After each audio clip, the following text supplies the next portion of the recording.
caught in the crossfire. It's caught in the Yay! What up, fam? It's Friday. It's your boy. It's time to get down. Last 3, 6, no, 7, 8, 9. Ha! I can count. I promise you. Now pull up, Bone Man. I used to be so beautiful, now look at me. My actions are unbeautiful, it's clear to see. Come on and step out of the cage, there's any chapter trying to pay. Yeah. What up? It's the last three of the What If series, the last 3 breakdowns, and which was my favorites, and what is the final finale. Oh, this pen's getting on my nerves. What is the final, not finale, but thought process, which were my favorites, which ones were like, it was so much so garbage. But, okay, let's start this out. Episode 7, what if Helena found the 10 rings? I found that very interesting because when I listened to the title, I'm thinking Helena is going to get the 10 rings and actually do something with them. No. So they redo the whole Thor thing, but except Helena style. Instead of Thor being sent to Earth, is Helena being sent to Earth by Odin, removing her helmet, the thing of her power, making it, whoever worthies of the power of Helena, you know what I'm saying, may have the power of this and so forth, yada, yada, yada. Sends it to Earth, but they sent it during the time in which the Mandarin was still in power.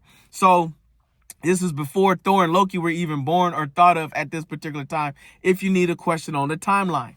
So she meets the Mandarin. She goes into the battle and fighting his soldiers. He actually falls in love with her. He was like, yo, why would I not marry the Queen of Hell? You know what I'm saying? This lady is a beast. Even after she whooped his behind, he was like, yo, I need her back alive. And I prefer the red dress. You know what I'm saying? Like, this dude was really on it for real. And then she finds the people of Shang-Chi and being trained by the mother that eventually would have been the mother of Shang-Chi, she became one with the people and finding inner peace within herself, learning how to not only be a better person, but be the person that she wants to be, free from the decision of the things that was made for her, to be a destroyer, a killer of life, and all those great things. Well, with that being said, once she regained her honor, she reclaimed the throne in the top portion of her head. And with that, she gained the white gown. You know what I'm saying? Like Gandalf the Grey went to Gandalf the White. Well, we had the same thing with Helena gaining the power and taking over the power of Odin and becoming the queen of Asgard, freeing the 9 realms from under all the realms before she went out into the galaxy. And once again, Thanos, being at the end, get his butt kicked because she ends up with with the Mandarin, with the 10 rings to free the known universe. And starting with Thanos getting butt kicked because now Gamora never grows up with the Purple Tyrant, which was very interesting to me for that one. The next one was what if the Avengers assembled in 1602. So Tony Stark is back. Happy is back. Loki is back. Captain Carter, if we go back to what if Captain Carter fought the Hydra Buster, remember the end, the Scarlet Witch drew her into the portal, and now she was in 1602. Well, with that being said, you got Nick Fury in the game working under Thor, Odin. At that particular time, Helen was the queen before the rift in the universe opened up and sucked her away. And then Thor becomes the new king of Asgard. He was very upset with that because apparently they had a better relationship than they did in the movies, which was very surprising. You got Happy, who does not even like or even prefer Tony Stark over anybody else. Like, he despises him for what he is. And then you got Captain Carter on a side mission from Nick Fury, as always, the secret mission, the guy with all the secrets, the man whose secrets that has secrets, out there doing his thing, running outside game, and Captain Carter trying to figure out where the power of this rift is coming from. Who is it that has all this going on? Wow, lost my train of thought. That's okay, because I'm back. with that being said, they were able to find the rift, get everything going, stop the way it's supposed to be. But come to find out, this actually flows into the next episode. What if Doctor Strange intervened?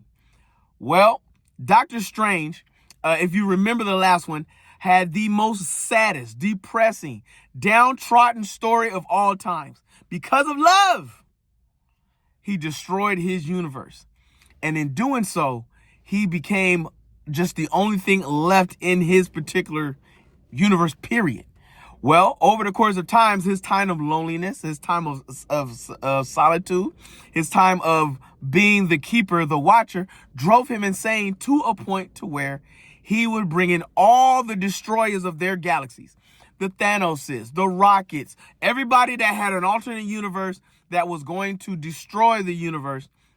He brought them all into one prism so he can throw them all into one giant container to recreate his universe. He was willing to wipe out his universe to recreate his universe. Well, the one thing that was in his way was our new Mohawk Native American lady who was in the name of the game, and Captain Carter. Them two came in between him and ultimate supremacy. And then Captain Carter did something amazing. She gained all the powers. The helmet, the sword, the infinity stones, everybody's power, all at the same time to take on supreme ultimate dark universe Doctor Strange. Because even his madness was madness that had its own embodied in form in which was going on. Oh my goodness. Homie, this joint was off the power and chain. I was looking for He-Man. I have the power. Yo, boy, it was off the crazy trip with this joint. Well, of course, they were able to wrangle in Doctor Strange, finally talked him into a point where he allowed himself to be destroyed. His universe was recreated, but without him. And so that's why that universe was able to sustain and be rebuilt, because there was nothing there or nobody there to tear it down. So therein lies the last 3 episodes of What If. So what do I give the entire season 2 of What If?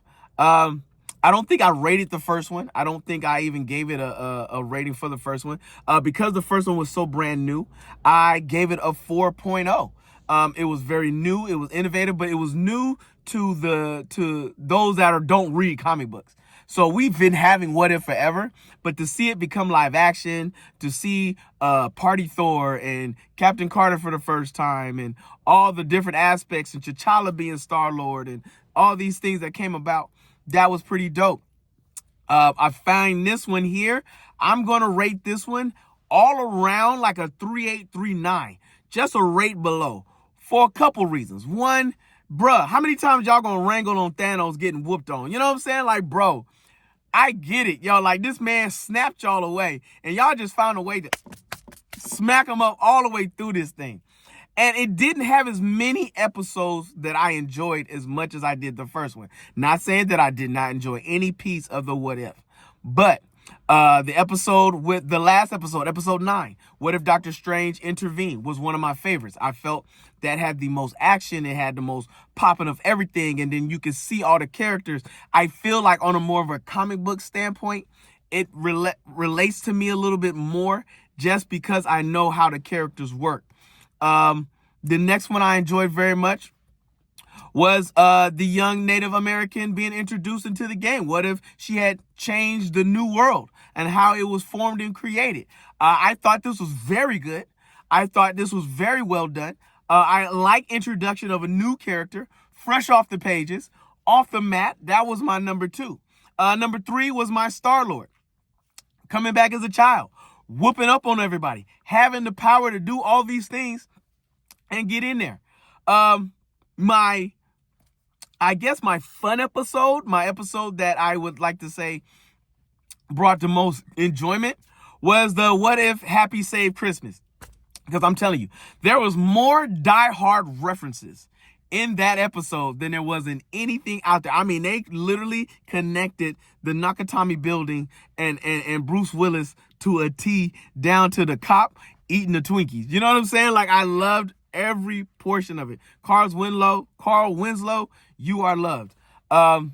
So every one of those was really good. But the entire season, I say it's a 3.8, 3.9. You're going to tell me which one is it, Fletch? Which one is it, Afro? What is it, T3? What are you going to do? What are we going to say? We need to lock it down for the people. Well, the people, you're getting 3.8.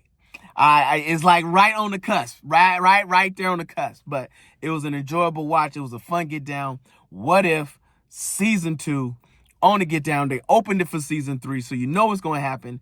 Echo drops, I think, next week. So that's going to be fun to get down on. I'm looking forward to that.